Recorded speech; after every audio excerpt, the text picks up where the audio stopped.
ৰাজনীতি ক্ষেত্ৰখনত অভিলেখ সৃষ্টি কৰিবলৈ সক্ষম হোৱা নদুৱাৰ সমষ্টিৰ একমাত্ৰ এটা ভোট কেন্দ্ৰত অনুষ্ঠিত হয় নিৰ্বাচনী যুঁজ। সমষ্টিটোৰ পশ্চিম মুঢ়াদল গাঁও পঞ্চায়তৰ ১ নং বাটমাৰী ৱাৰ্ডত অনুষ্ঠিত হয় এই নিৰ্বাচনী যুঁজ। ৱাৰ্ডটোৰ বিজেপি সমৰ্থিত সমৰা মুণ্ডা আৰু কংগ্ৰেছ সমৰ্থিত জৰ্জ গুৰিয়াৰ মাজত অনুষ্ঠিত হয় এই ভোট যুদ্ধ। উল্লেখযোগ্য যে সমষ্টিটোৰ মুঠ ৪খন জিলা পৰিষদ, ১৯টা আঞ্চলিক পঞ্চায়ত আৰু ১৯০টা ৱাৰ্ডৰ ১৮৮টা ৱাৰ্ডতেই বিজেপি সমৰ্থিত প্ৰাৰ্থী বিনা প্ৰতিদ্বন্দ্বিতাৰে নিৰ্বাচিত হয়। তাৰে দক্ষিণ মুঢ়াদল গাঁও পঞ্চায়তৰ ১ নং বৰপথাৰ ৱাৰ্ডত বিজেপিৰ বন্ধুত্ব সুলভ নিৰ্বাচনৰ বিপৰীতে ১ নং বাটমাৰীত অনুষ্ঠিত হয় বিজেপি কংগ্ৰেছৰ নিৰ্বাচনী প্ৰতিদ্বন্দ্বিতা। ইফালে দুপৰীয়া নদুৱাৰ সমষ্টিৰ বিধায়ক পদ্ম হাজৰিকা ১ নং বাটমাৰী ভোট কেন্দ্ৰত উপস্থিত হৈ ভোটাৰ ৰাইজৰ মনৰ কথা বুজ লোৱাৰ লগতে নদুৱাৰ সমষ্টিত কংগ্ৰেছ দল বিধ্বস্ত হৈ পৰা বুলিও মন্তব্য কৰে বিধায়ক পদ্ম হাজৰিকাই।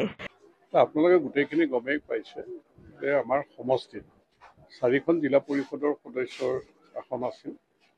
তাৰে আমাৰ ৪খনতে আনকণ্টেষ্ট আচলতে তেওঁলোকৰ এগৰাকী কেঞ্চেল হৈছে, ৩গৰাকী উইথড্ৰ কৰিছে আৰু ১৯গৰাকী আঞ্চলিক পঞ্চায়তৰ সদস্য তেওঁলোকে ১২গৰাকীয়ে ফৰ্ম নিছিলে, নমিনেশ্যন ফৰ্ম নিছিলে, ৯গৰাকীয়ে জমা দিলে, ৩গৰাকীয়ে জমা দিয়া নাই আৰু ৯গৰাকীয়ে উইথড্ৰ কৰিছে।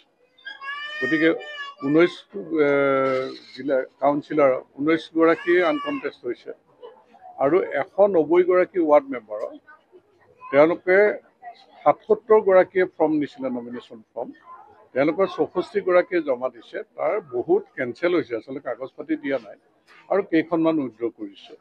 গতিকে তেওঁলোকৰ দুখনত আজি কণ্টেষ্ট হৈছে, ইয়াত ইলেকশ্যন হৈছে আৰু আপোনালোকে দেখিছে যে শান্তিপূৰ্ণ পৰিৱেশত ইয়াত 2টা ছিটৰ কাৰণে ইলেকশ্যন হৈছে।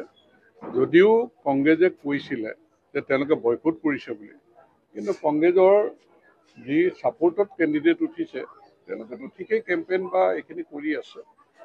গতিকে এই দুখনত আমি বিপুল ভোটত যিটো দেখিছোঁ, ৰাইজৰ যিটো সঁহাৰি, আমি বিপুল ভোটত জয়যুক্ত হ'বৰ কাৰণে সক্ষম হ'ম। নমস্কাৰ।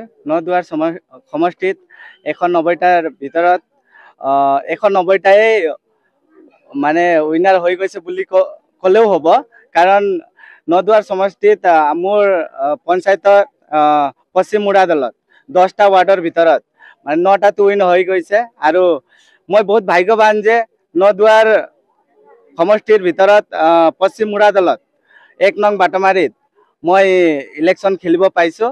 তো তাৰ কাৰণে মই নিজকে বহুত গৌৰৱ অনুভৱ কৰিছোঁ আৰু মই এইবাৰ মানে এনেকুৱা পঞ্চায়ত ইলেকশ্যন হয় বুলি ভবা নাছিলোঁ, কাৰণ আগতে মই ইলেকশ্যন দেখি আহিছোঁ, কিন্তু এইবাৰৰ ইলেকশ্যনটো অলপ বেলেগ ধৰণৰ যেন লাগিছে। যেনিবা পঞ্চায়ত ইলেকশ্যনটো এনেকুৱা লাগিছে যেনিবা MLA ইলেকশ্যন নিচিনা লাগিছে। কাৰণ কিয় বুলি ক'লে মানে কংগ্ৰেছ, আমি ইয়াত কংগ্ৰেছ বুলি ক'লে মানে নাই নিচিনা লাগিছে, মানে একেবাৰে নীল নিচিনা। কিয়নো মোৰ লগত মই খেলিব পাৰিছোঁ, কিন্তু যোনটো কেণ্ডিডেট মোৰ এইটো বিপক্ষে উঠিছে সেইজনক মানে এতিয়ালৈকেতো কোনো দেখিয়ে পোৱা নাই। আৰু মই যেনেকুৱা গাঁৱত গোটেই ফুৰিছোঁ, গাঁৱত ভোট বিচাৰিব গৈছোঁ, ঘৰে ঘৰে গৈছোঁ, মই চবেই মোক কৈছে টেনশ্যন ল'ব নালাগে, হৈ যাব। কিন্তু মই যোনটো বিৰোধী দলৰ পাৰ্টীৰ নামটো কৈছোঁ, তো তাকতো আমি চিনিয়ে নাপাওঁ এনেকুৱা বুলি কৈছে। সেইকাৰণে মই নিজকে বহুত মানে 100% ভিতৰত মই একদম 99% মানে ভোটেৰে মই জিকিম বুলি মানে মোৰ অনুভৱ হৈছে। মানে জামুগুৰিহাটৰ পৰা ৰাতুল হাজৰিকাৰ ৰিপৰ্ট, অসম আদিত্য।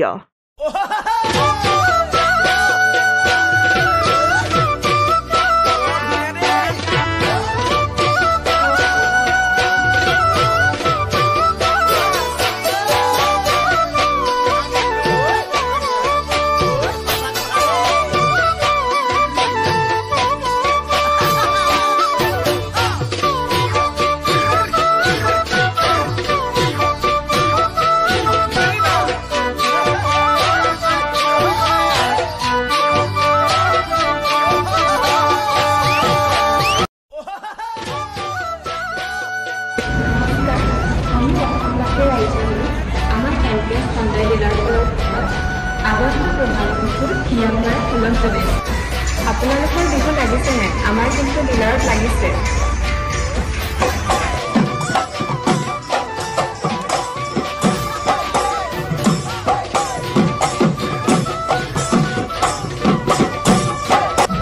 আৰু ডিছকাউণ্টসমূহ মই কৈ আছোঁ, ভেনুৰ 70,000 ডিছকাউণ্ট চলি আছে আৰু I-20 65,000 ডিছকাউণ্ট চলি আছে আৰু I-10 হায়েষ্ট ডিছকাউণ্ট চলি আছে up to 78,000।